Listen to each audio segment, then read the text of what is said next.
जोहार नमस्कार। इस वक्त हम मौजूद हैं हजारीबाग के गांधी मैदान में और मेरे सामने एक छात्रा मौजूद है जो कहीं ना कहीं देखा जाए तो जयराम महतो के जहाँ कहीं भी सभाएं होती है हर जगह ये नज़र आती है। तो सबसे पहले तो जोहार आपको। हाँ, जय झारखंड, जोहार झारखंड। आप गांधी मैदान आए हैं, किस लिए आए और क्यों आए?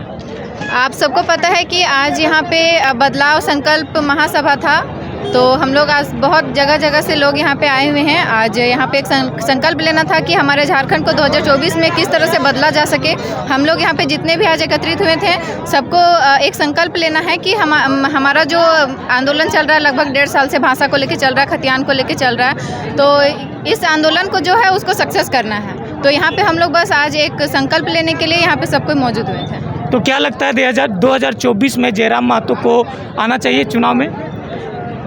देखिए, अगर जनता चाहती है, जो भी होगा वो जनता के हिसाब से होगा और जनता के सपोर्ट से होगा। मेरे बोलने और आपके बोलने से नहीं होगा। अगर जनता चाहेगी, अगर जनता सपोर्ट करेगी तो हम लोग ज़रूर जयराम महतो को हम लोग एक नए रूप में देख पाएंगे 2024 में। आपका समर्थन किस प्रकार से रहेगा जयराम महतो के प्रति? मेरा समर्थन ये रहेगा कि मेरा ज़्यादा दिन तो इस आंदोलन में जुड़े हुए हुआ नहीं है और जहाँ तक कोशिश कर पाएंगे, जहाँ तक हम सपोर्ट कर पाएंगे वहाँ तक मेरा रहेगा सपोर्ट। आप कहाँ से आए हैं ऐसे?